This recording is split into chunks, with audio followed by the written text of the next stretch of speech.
It is leading with the helmet. I'm Danny. He's Goods. Follow me on Twitter at Danny Mata Jr. You can follow him on Twitter at Fire and Mist. Thank you so much for making us part of your really late night or early morning. It is officially game day in a lot of parts of the country right now. And Goods, I don't know about you, dude, but I'm pretty jacked for this show. Yeah, man, every week. I love this. Yeah, this is how we do it, man. And again, there's a lot to talk about today, and we'll preview all the matchups ahead in this abbreviated show. But we're going to begin this show talking about what may end up being the biggest story of the week, and it already happened. The Cleveland Browns, for the first time in a long time, managed to win a football game. Now, 14-0, the Browns came back, outscored the Jets 21-3 down the stretch, and won the game 21-17. Even more of the story, the number one pick in the NFL draft, Baker Mayfield, 17 of 23, 201 yards, and led the comeback for the Browns. He even caught a touchdown pass on a little bit of a trick play. Goods, when you look at this and you see it, how big of a deal is this as far as a national story is concerned? Well, it's fun to see the Browns win. I mean, it's been so long that everyone, at some point, you're tired of kicking a wounded dog, and you're like, yeah, they got one. But it's the whole quarterback thing. I'm wondering if the Jets, they just solely focused on Tyrod Taylor, thinking there's no way they could do better, and then they had no game plan for this new guy, and then the new guy tore him up. I think that's what happened there.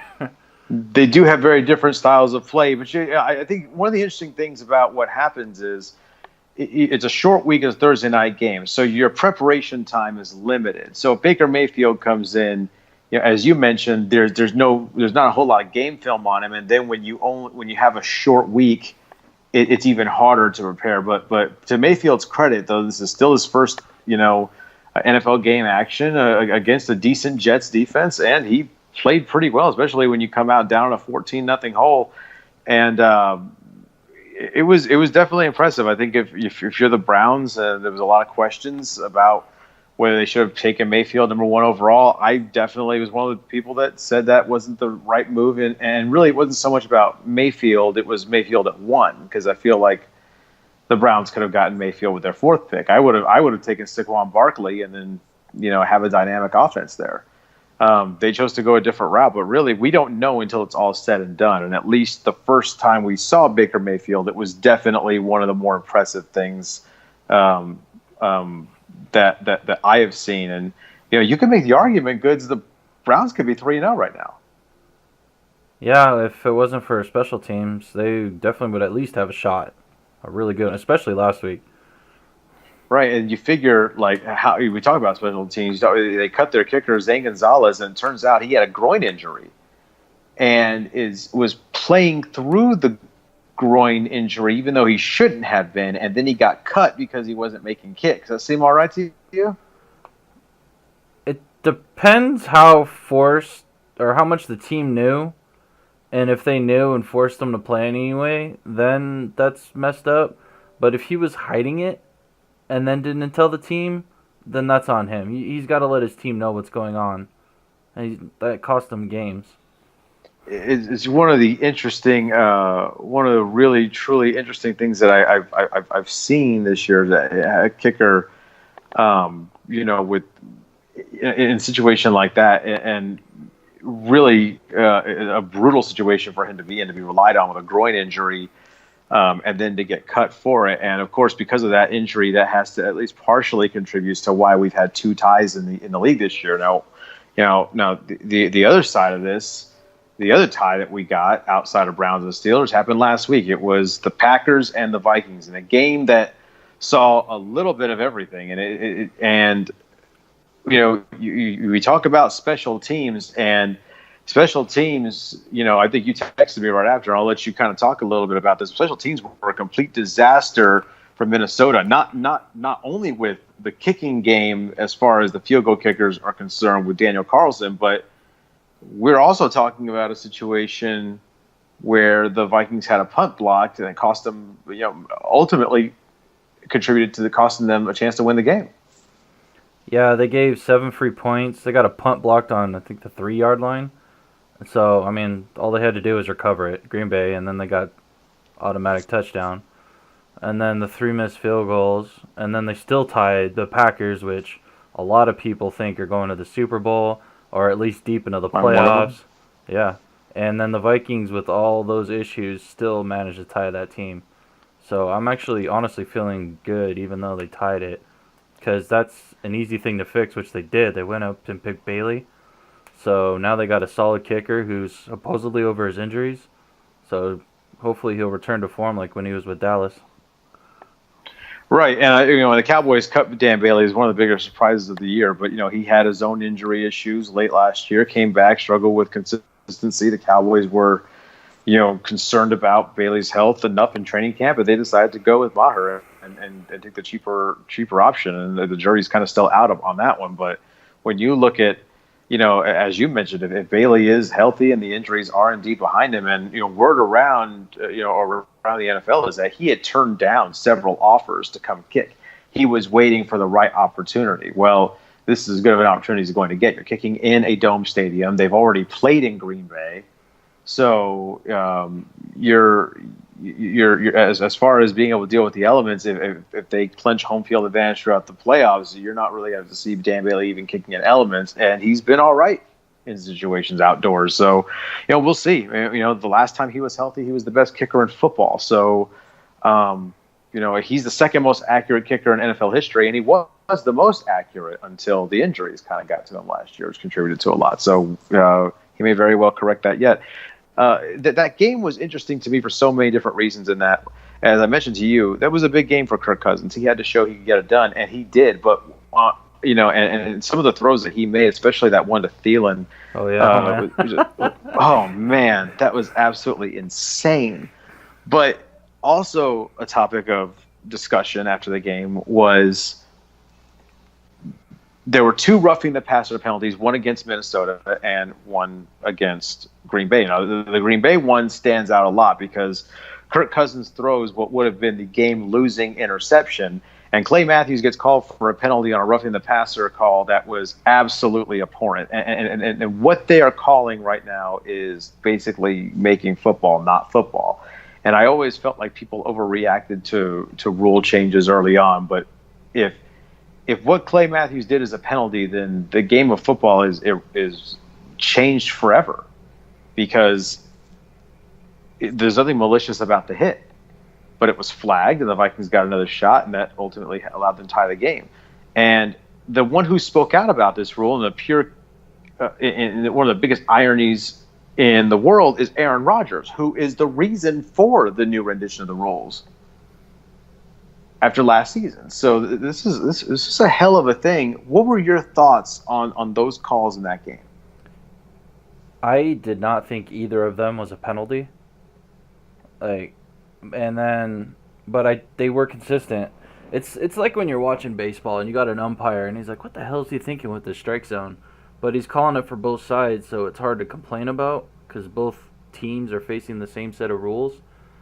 And as far as that goes, yeah, I mean, at least he called it evenly, but yeah, neither of those sacks were penalties in my eyes. Right, and it does affect the outcome of a game because, obviously, we don't know what happens on those possessions, do the pack, if Aaron Rodgers, if the Vikings aren't flagged for their for their roughing the passer penalty, how much does that impact would the Packers score on that drive, or what if again Kirk Cousins had thrown an interception that would have a year ago that play would have been legal and that would have been the game. Instead, they get another chance. So it's had a severe impact, and I don't like it, man. And look, I am the first person who's all about protecting the quarterbacks and the rule. This is a quarterback-driven league. For what the owners are paying their quarterbacks. Quarterbacks are always the highest paid position. And I get it, but at some point you can go too far. Maybe we've gone too far. Yeah, maybe a good rule would be, how they have different degrees of face mask? Maybe that would be, because 15 yards for, tickling the ankle too much is stupid. Maybe if they had, a 5-yard penalty, and then a 15-yard penalty. Like if you kind of sack him, but you laid your arm too hard on him or something, then it's 5 yards. But if you straight up pile drive him into the ground, it's 15. Something like Yeah, that. but even then, even if it's a 5 yard penalty, it still would impact. It still wouldn't be an interception for Kirk Cousins at the end when Matthews hits him, right? Yeah, but it sucks less for the team. Well, but what sucks is that they call a play that affects the outcome of games. I think they need to. I mean, look, this is a contact sport. You're never going to get it all the way right. But this is absolutely ludicrous. I mean, this is absolutely ludicrous, and we're going to get to a point, where the game is no longer. You might as well. I mean, I'm not one of those guys that's always screaming, "Oh, they might as well be playing with flags out there." But if what Rodgers and Cousins' experience was roughing the passer, then the game of football is no longer the game of football. That's what I'm saying. Yeah, and I mean, I'm not disagreeing. I'm just trying to find a silver lining or hope for what they're doing. Because, I mean, I love defense more than offense in football, and if you're just hamstringing the defense everywhere you look nowadays, you can't touch a receiver, you can't touch a QB, you can't do squat. Pretty soon the blockers are going to have, like, styrofoam paddings on their hands or something. It's going to be stupid. Yeah, it's definitely a problem, and the way it's affected outcomes of games is absolutely crazy. It's definitely one of the weirder things that I've seen. But I have to ask you about this. This is definitely one of the stranger things. Now, I'm pretty sure you and I are going to be on the same page, have the same answer. But yes or no? Did you have Ryan Fitzpatrick and Patrick Mahomes as your players of the month 2 weeks in when we started this whole thing? No, I did not. That is one of the. Well, first of all, I got to start with Patrick Mahomes. It's one thing to play well. The guy has 10 touchdown passes in 2 games, which is the most the first 2 weeks of an NFL season during the Super Bowl era. That's absolute madness. He threw 6 touchdowns last week, and they haven't played a home game yet. Yeah. I mean, look. Peyton Manning never did that. That's absolutely nuts to me. It really is just one of the craziest things I've ever seen. What Pat Mahomes is doing right now is simply unreal. And then Ryan Fitzpatrick, on his end, with the coming in for Jameis Winston, the question becomes now. Jameis Winston's got off the field issues. Ryan Fitzpatrick is 2-0. A lot of people are going to say, well, Fitzpatrick, he's gotten out to hot starts before and then cooled off. But circumstances being what they are, what would you do if you were Tampa Bay?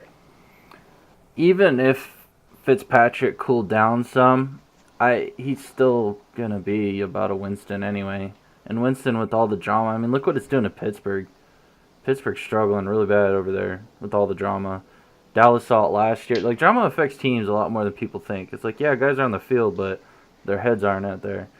So they really should just cut the fat, get rid of the drama, and then continue with the talent they have. And Ryan Fitzpatrick, it's interesting because it's true. He has gotten off to hot starts before. I don't remember which year it was, but there was a year in Buffalo that he got on. They started 3-0, and they beat the Patriots, and he was just wrecking shop. And then it stopped, and he cooled off, and that was that for him. He's had big games when he was here in Houston. He threw 6 touchdowns in a single game. He owns the franchise record for touchdown passes in a game, and yet he hasn't ever been able to sustain this. So when you look at this. How much do you buy into Ryan Fitzpatrick long term? No, I haven't. I mean, there's a lot of quarterbacks that have 2 good games, and they played he's going to come back down to earth, and it's going to happen hard. The only thing is if Winston takes his job because of it or not. Right. I think I don't think anyone's expecting Ryan Fitzpatrick to throw 400 yards and 4 touchdowns every week. But I will say that, now granted, we don't really know how good the Saints defense is. We thought we knew going into the year, and then Fitzpatrick lit them up. And the Saints were much better against Cleveland, but even though they just won a game, I don't know how good we all think Cleveland is. So I don't know what to think about the Saints defense, but I do think the Eagles defense is pretty good. He lit them up too. I really have no idea how long he could sustain this. I don't suspect it. I don't think that he'll do it, but I do think that you got to play the guy as long as he's playing well. You got to give him a chance. And Jameis Winston hasn't exactly really inspired a whole lot of confidence for that franchise. So go for it. And also, did you see the way Fitzpatrick was dressed after the game? Like he was like big pimping. Did you see that? I think he was supposed to be Conor McGregor, but I was gonna say he looked just like Conor McGregor. He looked exactly like Conor McGregor. Yeah, it took Deshaun Jackson's clothes and thought there's Conor McGregor. And even asked him, so is any of that yours? The chest hair is. Well, you talking about? Speaking of which, you talking about Deshaun Jackson. I don't think there's anybody who's happier to Ryan Fitzpatrick as the quarterback of Deshaun Jackson. That guy is going crazy right now, and he came out and endorsed Fitzpatrick for the starting job going forward this week. And of course he did, because last year was his first year in Tampa Bay was a disaster, and he's just going crazy this season. Yeah, well, it helps when you have someone who can throw it to you. Yeah, it's very impressive. But, and then, okay, so I don't want to diminish anything about what Pat Mahomes is doing. On the other side, again, we have seen this with Andy Reid project quarterbacks before. He took Donovan McNabb in the first round. That was a project. He was willing to wait and develop him. Obviously, that was a good decision. McNabb benefited from it. He was a supreme talent that was able to kind of be nurtured in there. Mahomes, same thing. Is this sustainable? Not at this level, obviously, because then he's going to end up throwing like 200 touchdowns a season. But I think the talent, I mean, he's got the right tools around him. That's a very talented offense on that Chiefs team. Oh, yeah. They've got weapons at every position. And so I think they will sustain a great level, just not this level. Probably like 30 points a game kind of thing. Yeah, I mean, if we were putting together like right now, if you're one of those guys that put a prop bet or maybe you bet that Pat Mahomes would win the MVP of the league in Vegas, you probably would have gotten some pretty long odds on that. You are feeling pretty good 2 weeks into the year, and there's still a long way to go. There's 14 games to go, but typically guys who are going to fall off the earth don't throw 10 touchdowns in 2 games. So. Barring injury, I think that he could be set up for a while. And you're right; they are super talented. Sammy Watkins, Tyreek Hill, and you saw Travis Kelce. Travis Kelce had 1 catch in the opener when Mahomes threw 4 touchdowns. He comes back and scores 2 this past week. Kareem Hunt hasn't even gotten going yet. He was better last week, but yeah, he was much better last week. But that's the thing. But he can be better. He can be better. And Sammy Watkins hasn't really gotten going. He can be better. Like, I mean, they have so many weapons.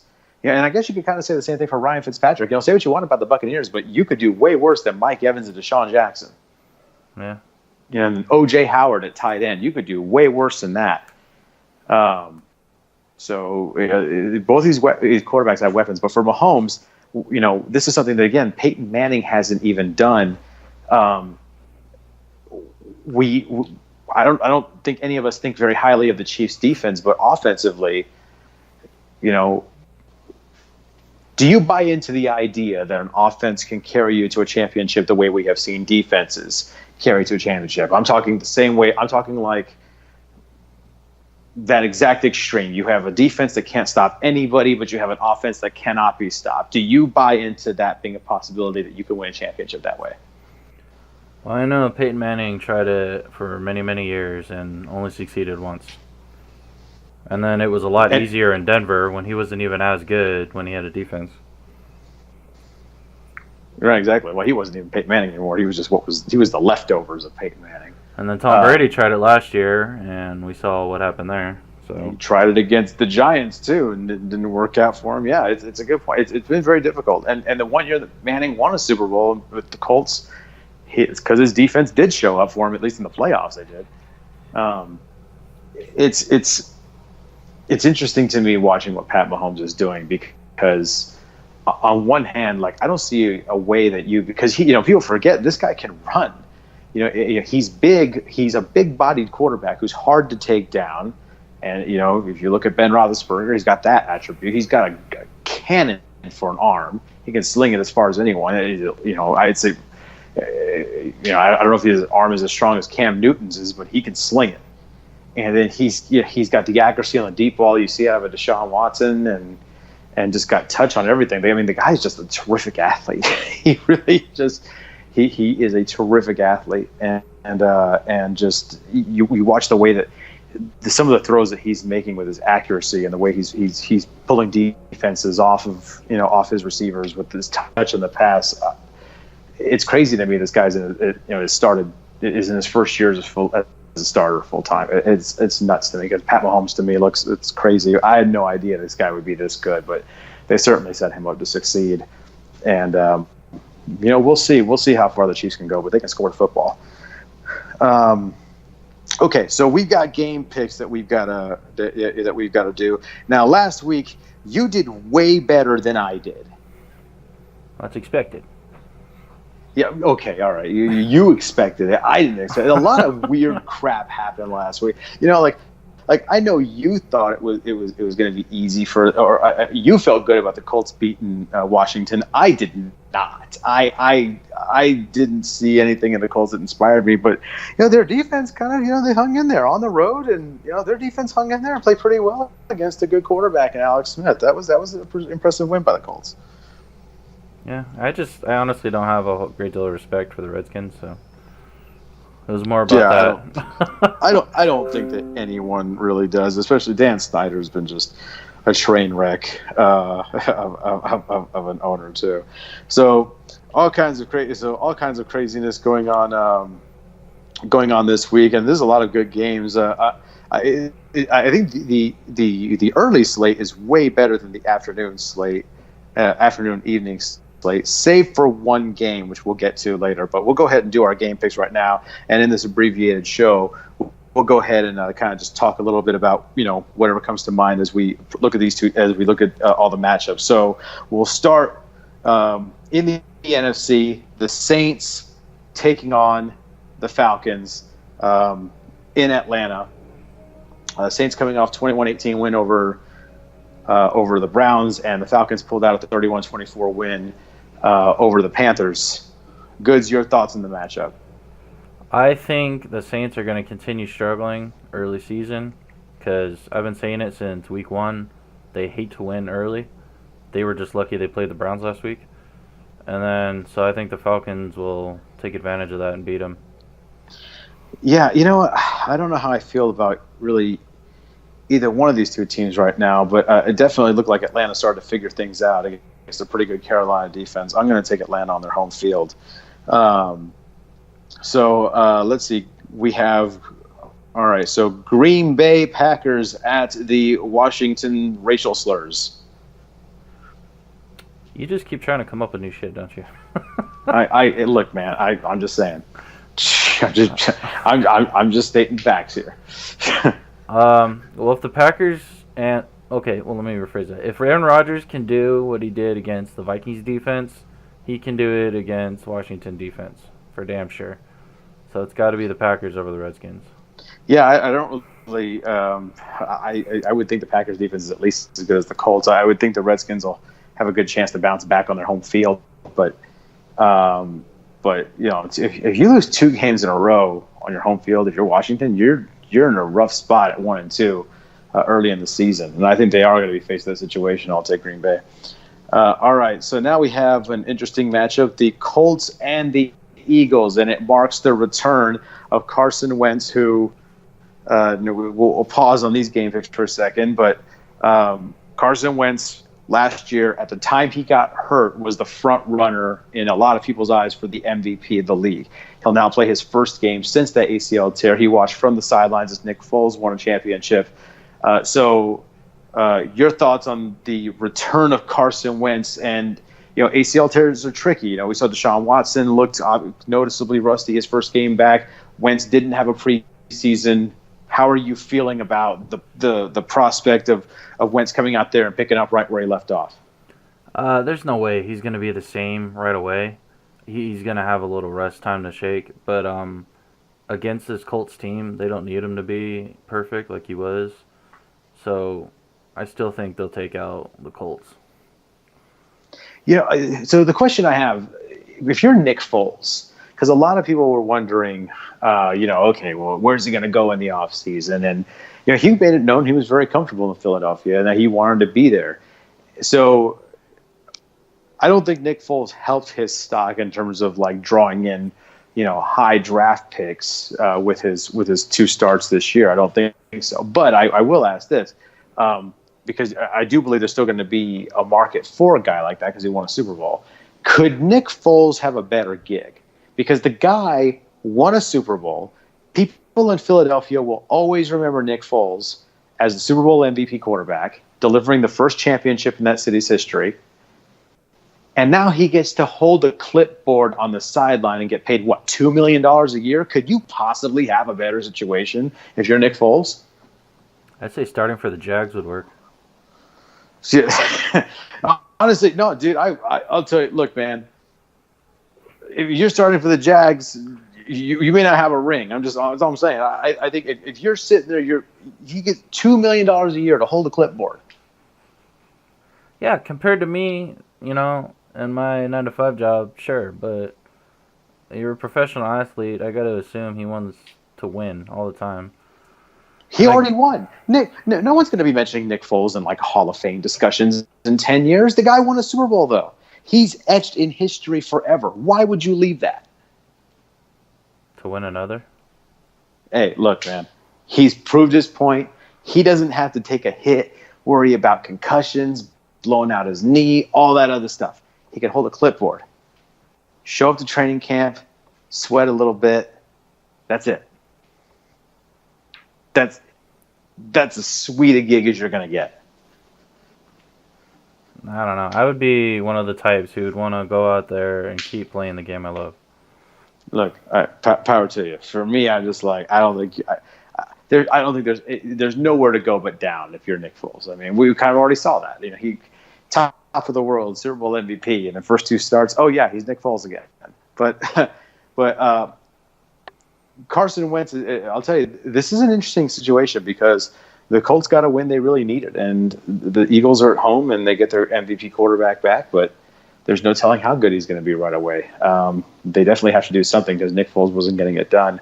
I'm going to take the Eagles on their home field because I think that Doug Peterson will drop a good game plan to kind of protect him. I think the defense will step up on their home field, but this is a golden opportunity for the Colts to steal a game against the defending champions when their quarterback is his first game back. This is a golden opportunity. If the Colts can come out of a stretch like this, 2-1, having played, Cincinnati, Washington, and Philadelphia in succession, and come out of it 2-1, I think you're feeling pretty good if you're the Colts right there, and that could reshape some things. Okay, so we are both going to take the Vikings to beat the Bills, I assume. Even though they're missing Cook and Griffin. Yeah, I don't think that matters. I don't either. I'm pretty sure Kirk Cousins could sit this one out. The question is, does Buffalo cover the spread? Vikings are 16.5-point favorites. Does Buffalo? Does Buffalo cover? I thought the Rams and Cardinals last week was bad. This one's 16.5. I think the Rams and Cardinals was pretty high too. That was 17, I think. It was 14 the day we did our show. Oh, you're right. It was 14. It was 14. That's right. It was 14. And then they ended up winning by 34. So. The Rams covered. Yeah, they were covered easily.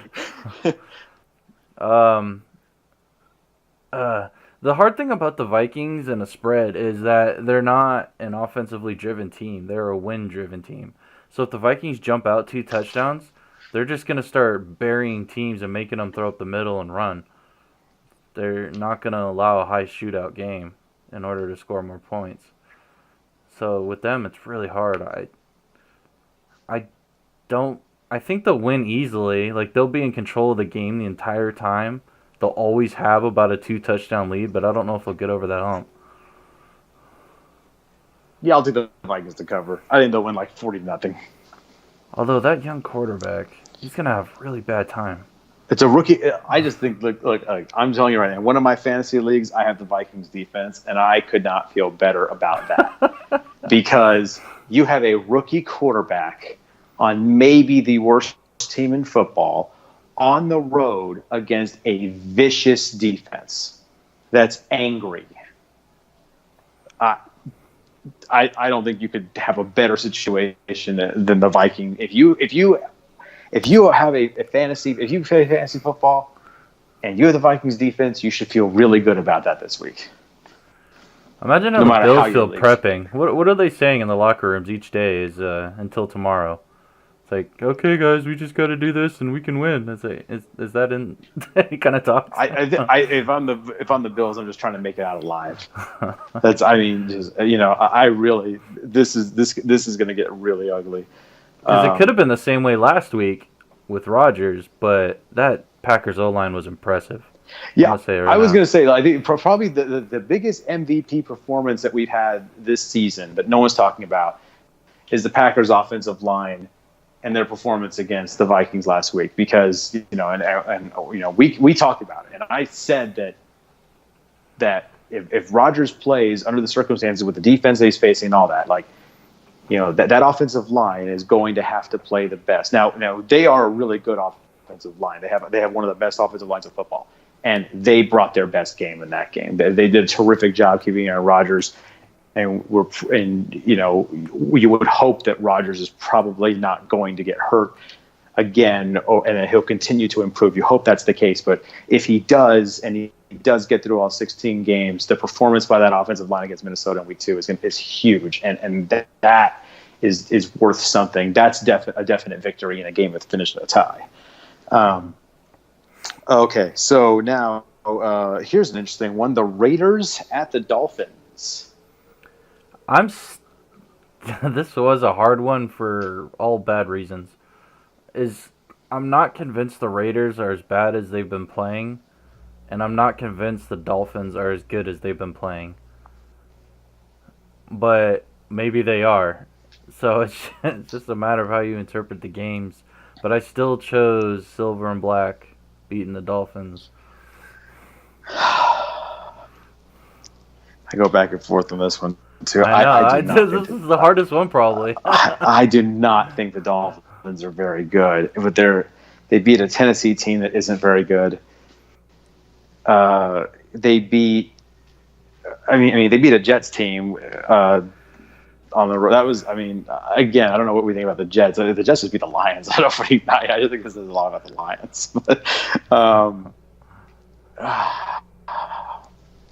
I agree with you. My gut's telling me the Raiders. I'm taking the Raiders too. Yeah, eventually they'll figure out how to play without Mac, and then put that on the field.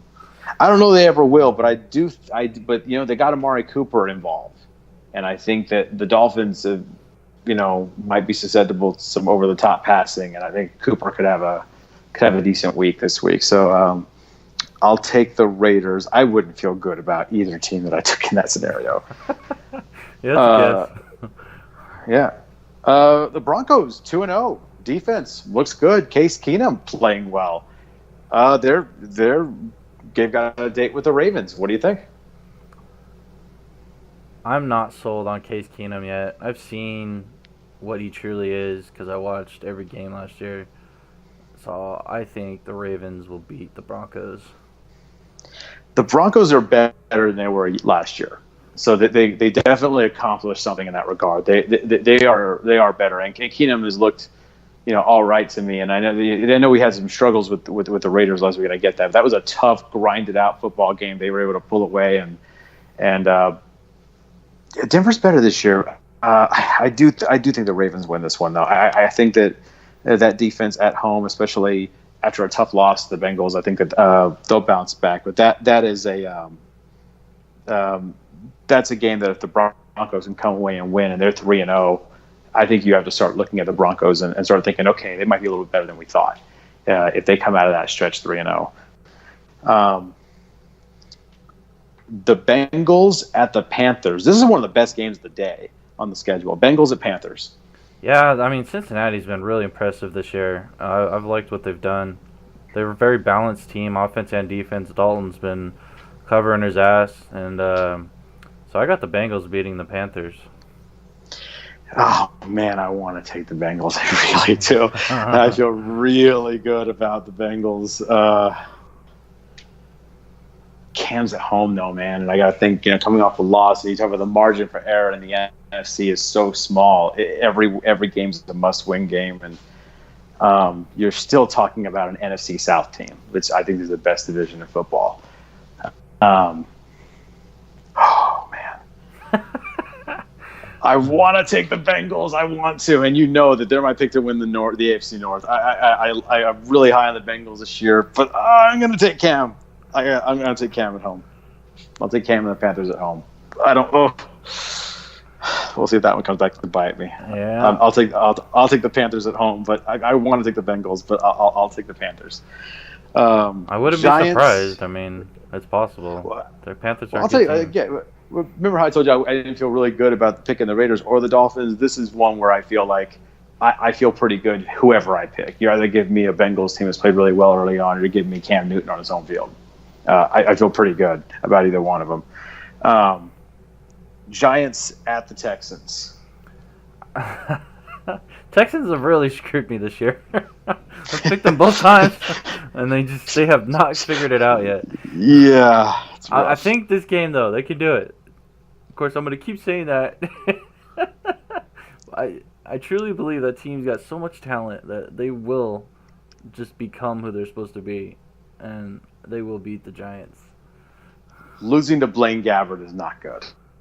That's not a good look. Losing to Blaine Gabbert is just not a good look. That guy, I mean, I can't believe that guy's on an NFL roster. It's unreal to me that they lost to him.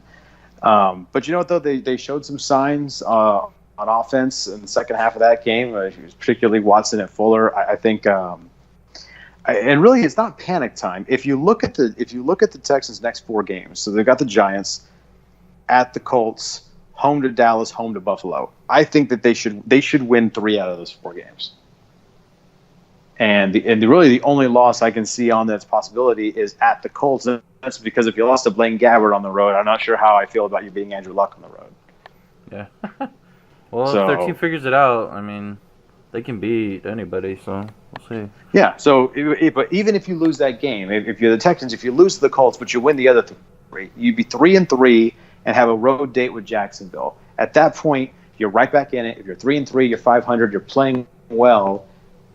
If you beat Jacksonville in a divisional game, it's a new season, right? Just like that. So if they can just win three of the next, they could realistically win all 4, each of the next 4 games. But if they can just win 3 of those next 4 and get to 3-3 going into that Jacksonville game, they got a shot. I do think I think they're going to beat the Giants. I think the Giants are terrible.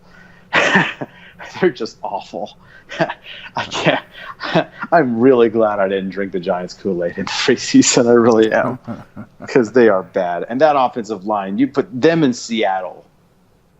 I don't know who's worse as far as the offensive line. Those are 2 of the worst offensive lines I've ever seen. Just unreal, absolutely unreal. Okay. The Titans at the Jaguars. And Jaguars are going to crush them. Yeah, that's going to get ugly. I will tell you one thing. That pick you had, you gave Jacksonville their credit. Without Leonard Fournette, I wasn't sure. They dominated that game. I mean, they took the Patriots out behind the woodshed.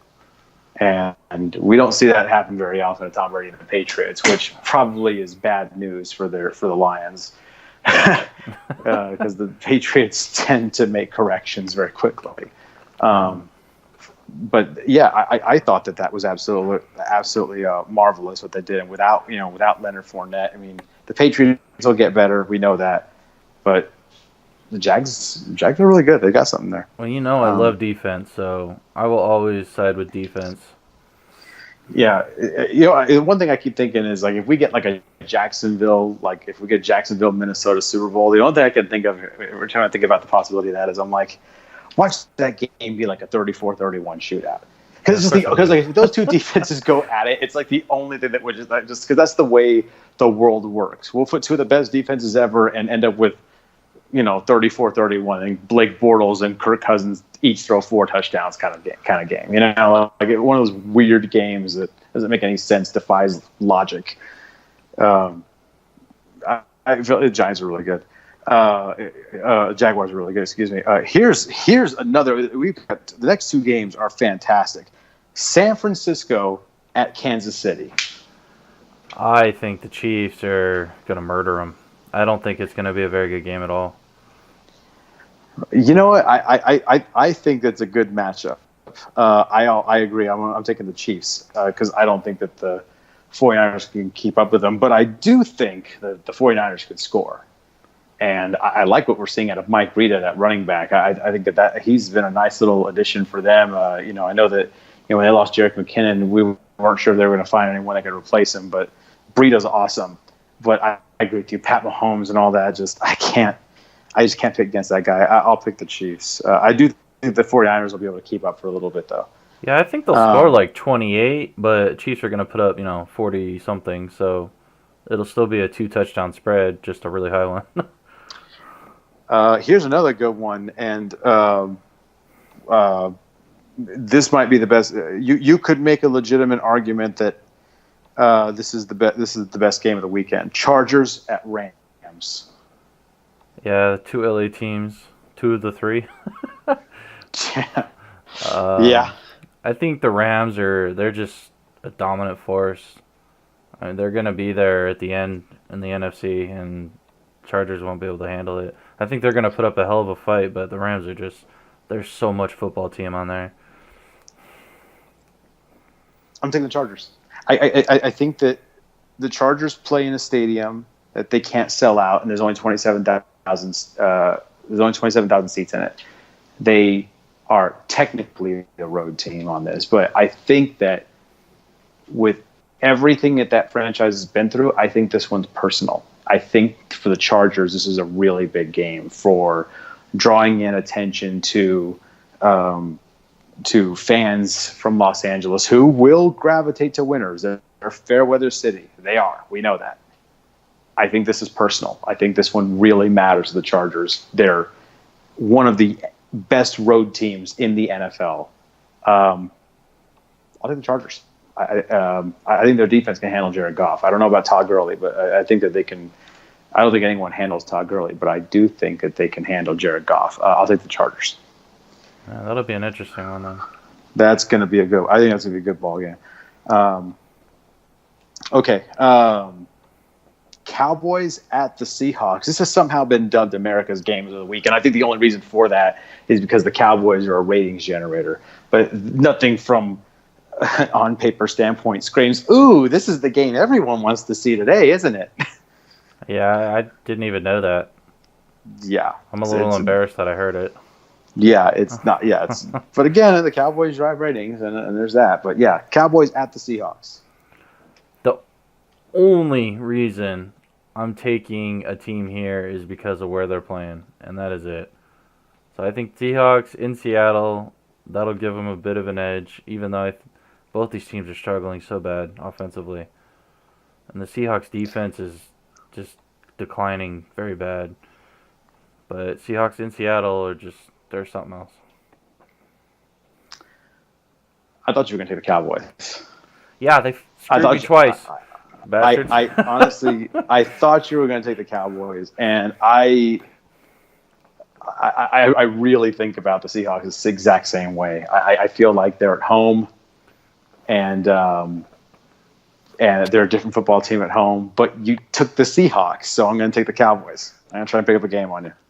I'm just going to take the Cowboys because I got to pick up a game. And honestly, the truth is, if this Seahawks team, if that offensive line really is as bad as it looked the first 2 weeks, they could be in for a long game because the Cowboys can rush the passer.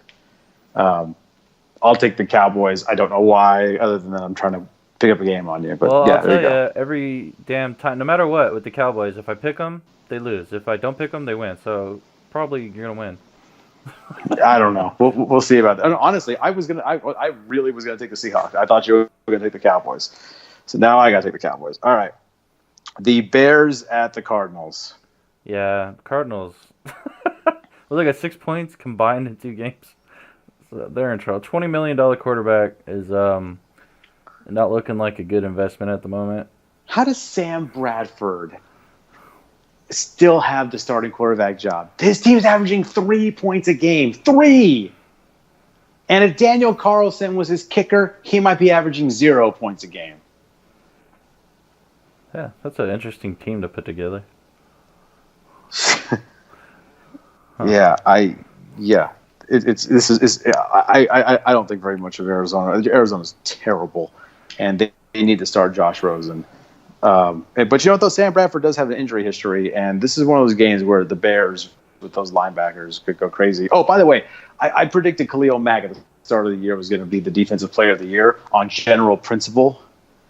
I'm feeling really good about that right now.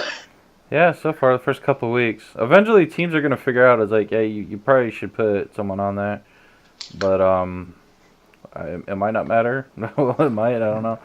He's got protection, man. That's a good defense. That's a good defense in Chicago, and they've got something, man. If they can get Mitch Trubisky to just be average, they could have something there because they're certainly going to give guys like Rodgers and Cousins problems, especially because they're only going to get better, over the next, several years. So they definitely, if you're going to put yourself in contention, you got to be able to stop those quarterbacks, and they've got something there. Okay, so moving on, final 2 games of the slate. First, Sunday Night Football. Not sure how this one ended up on Sunday night. Patriots at the Lions. Yeah. Of course, Patriots are going to come back angry. Lions have just flat out not looked good this year. So that's an easy call. Yeah, the Patriots are 7-point favorites on the road. That's not good. Usually home team, a home team that won 9 games the year before, a 7-point dog, that doesn't happen very often. That just tells you that they don't think very highly of them. I think New England kills them, and I think they cover. And I would have picked that if it was a 10-point spread easy. I think Detroit's terrible. Monday Night Football. This could be the Steelers season. Steelers at the Bucks. Yeah, if the Steelers lose this, man, that team is going to spiral out of control. There is going to be so much talk about all the problems they've been having. Brown is not getting any happier. He seems rather upset. Right. But I do think the Steelers bring Fitzpatrick down to earth, and I think they put up serious points doing it. So I'm taking Steelers. The Steelers are terrible on the road, though. They're just not a good road team, and this has been going on for years now. And they should have lost an opening day to the Browns on the road. If they were playing anyone other than the Browns, they would have lost. They're not a good road team. Fitzpatrick's hot. I do think the Steelers' defense is definitely the best one that he's seen so far. Well, actually, I don't know about that. You just saw the Eagles' defense. Yeah, I'll take the Bucks. The Steelers are bad. They're not even close to being good. I'll take the Bucks. Well, there we go. That's all of our picks. So hopefully I can pick. Steelers are. I mean, because I understand that road thing, but they have a weird ability to play up to better teams, and they get fired up for the good games, and I think they're getting fired up for this one. Well, I'm sure they are. I just don't think they're good. Like, I don't care how fired up they are. I don't think they're good. So it's not. I completely agree with you. I think they're jacked, and I think that they're gonna, that they'll probably play a little bit better than they usually play on the road. But they're not very good. And so I feel pretty comfortable with the Bucks, and I think Fitzpatrick's not 400 yards. Hey, look, man, right now he is, and I'm just saying I don't really think very highly of either one of those teams, but I know what Pittsburgh. I haven't liked Pittsburgh all year. They're not good on the road. Yeah, I'm feeling pretty good about the Bucks. We'll see. Pitt is the favorite. They're a road favorite in that one. So Vegas agrees with you. I should work there. That'll be an interesting one. I mean, I think that there's a lot of there's a lot of reasons to think that Pittsburgh could pull one out, especially in a must-win situation with talent. But yeah, I don't know, man. I'll tell you one thing: Le'Veon Bell is loving every second of this. I don't know that he is. I mean, the Steelers losing, sure, but Connor is proving to be doing well. But ultimately, it comes down to, are you winning? And for them, the answer is no. They're not winning. Their offense is winning. All right, their defense gave up 700 points to Patrick Mahomes. Le'Veon Bell was not playing defense. He wouldn't run out there, get a pick, and return it, and no. So yeah, I know. I'm just saying. He's loving this because his whole point was, you need me. We're 2 weeks in, they don't have a win. I'm going to go back That was to his saying point. What I said. You need me. And if I was anyone talking to him, I'd be like, yeah, our offense is fine without you, which is all you do is offense. What you're killing here is all this bullshit we got to talk about every week, distracting us from the cause at hand, and so go away forever. They're scoring enough points that they should be winning. That they could have won the first 2 weeks. This is true. This is totally true. My only thing is, anything James Conner can do, Le'Veon Bell can do as good and better. That's all I'm saying. That's terrible logic. That's like when it's terrible logic to say that Le'Veon Bell is no. Better That's than why James they Conner. should bring him back, is because he could do something. Like what the Chiefs? Who the hell? Priest Holmes and Larry Johnson. It's like they didn't bring back Priest Holmes because Larry Johnson was just fine, so they knew that they had good enough running back. But at that point, Priest Holmes was injury prone and was older and was done. Le'Veon Bell is in the prime of his career. That's the difference. Well, Le'Veon Bell's crying is an injury prone issue here, where every single season they got to deal with bullshit. To me, that is just as bad as an injury prone. I am not telling you that the Steelers are playing poorly on offense, or that James Conner is playing poorly, or that they shouldn't have been able to win, with the points totals they've been putting up. Those things are true. But what I am saying is that Le'Veon Bell is a better player than James Conner, and he said, "You need me," and they haven't won yet. And so, however we want to paint it, the only thing Le'Veon Bell is going to be saying, and the only thing that his agent's going to be saying, is, "Look, we told you, you needed me, and you haven't won since I've left." No, if I was, fine, sign him. I'll sign him, and I'll go trade him for some defense. Because that's what they really need out of this. It's like, okay, Mr. Bell, turn yourself into some damn defensive players, and then we can use you. Because right now, 30 whatever points they scored, I don't got an issue getting the ball in the end zone. I got an issue with stopping it from getting the end zone on the other side of the ball. Yeah, we'll see. Again, I wonder how long this Le'Veon Bell thing goes on. I really do. I really wonder how long the Le'Veon Bell thing goes on for, because as the weeks have gone on, we heard that he might sit out 10 weeks, and then you started hearing grumblings, and I don't think there's any way this happens, but they're saying that he could realistically sit out the entire season. I don't think that happens because he wants to be an unrestricted free agent. So I seriously doubt that happens. But, there doesn't seem to be a resolution in sight. Yeah. Even reporters are starting to give up on it. They're just like, same story. And now Brown's trying to join them. I am so glad I took Todd Gurley. Oh, man. I had the first pick of the draft. I was so glad. I'm so glad I took Todd Gurley. Because, oof. Yeah, that's real painful, especially a running back. Running back's not as deep as it used to be. Oh no, it's definitely not. I mean, the way that with the air raid rules, like it's completely different than it used to be. We used to have a time where, guys would get in there and were, running 30, 35 times a game and controlling the clock, and you had to have running backs to win in fantasy. And now you don't necessarily because, in our leagues, there's a couple of teams that don't have any running backs, and some of them will be okay. Yeah. Just depends on who the other guys are. But I don't know. I feel really good about. I feel really good about like certain teams' chances to bounce back. Including the Texans. I feel good about that, and it's going to be interesting. But I think we're in for a good slate of games, especially that Chargers-Rams game. You can make an argument, as I said, that that's the best game on the schedule. And I'm really looking forward to that one. There's going to be some really good games this week, and they'll be fun to talk about next week. So, folks, sorry this one got on a little bit late, but enjoy the show in the morning leading up to the games. I'm Danny.